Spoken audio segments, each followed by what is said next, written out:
we have with us the Jeep Compass automatic diesel. It's been almost 3 years since Jeep had introduced Compass in India and joined the mainstream SUV segment.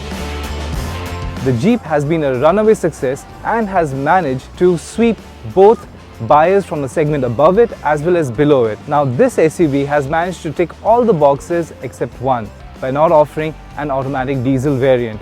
Now that plays an important part in this segment because almost 50% of the buyers opt for an automatic SUV. Now in 2019, Jeep did come out with an automatic diesel variant, the Trailhawk. Now the Trailhawk is not just any other SUV. It comes with a couple of serious off-roading features like 4-wheel drive low and rock mode. Now the Trailhawk could easily climb steep inclines and could wriggle its way out of rocky terrains.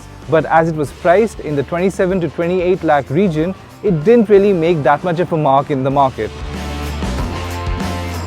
Well, it's 2020 now and Jeep has decided to start this year with a bang as it launched the standard Compass with the diesel automatic transmission. So let's find out what this car is all about.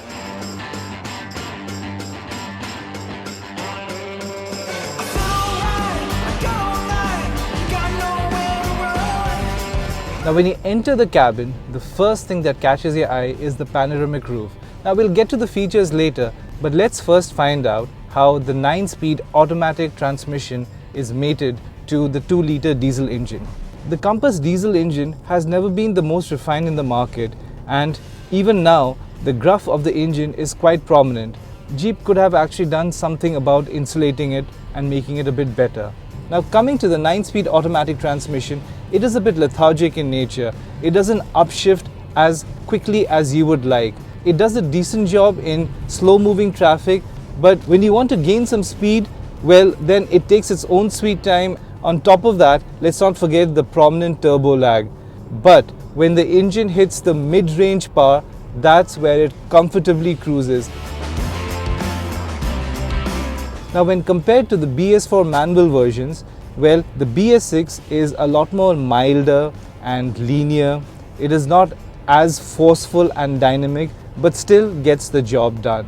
Now coming back to the transmission, well, it might not be the fastest in the business, but it is smooth and it is really convenient to drive in the city. Now we personally would have preferred if it downshifted quickly. But to get some sort of urgency out of this transmission, there's only one way, and you have to opt for the manual mode. Sadly, it doesn't have any paddle shifts, neither does it come with a sports mode.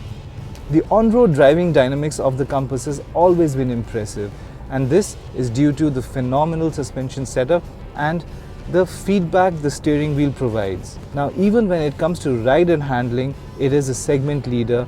It enters and exits turns with no issues, provides you with full control and sticks to the line when you take turns. Even when it comes to body roll, the Compass is impeccable, and on the highway it remains stable, it doesn't wallow and stays planted on the road.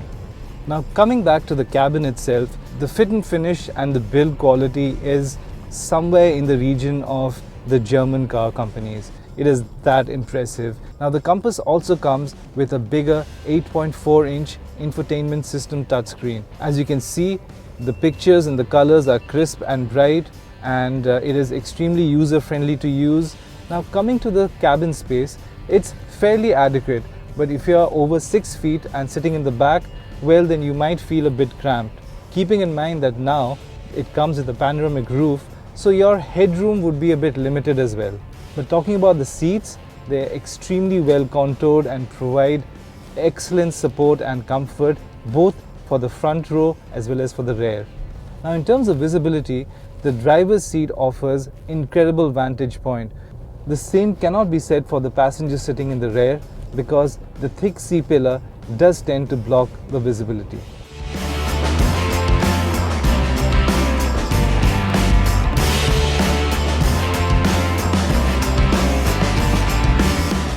After driving the Jeep Compass diesel automatic for a while, it definitely scores a lot of points when it comes to convenience.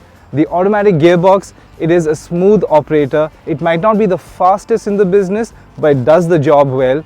And on top of that, the 2-liter 170 bhp engine still continues to provide decent performance, but it is not the most refined in the lot. On top of that, the Compass still is one of the best when it comes to fit and finish, ride quality, handling and driving dynamics as well. What might go against it is maybe the price. It is 24.99 ex-showroom, that is almost 30 lakhs on road. But to be honest, the Compass is its own rival, as you will not find any other SUVs in that price bracket that offers so much value.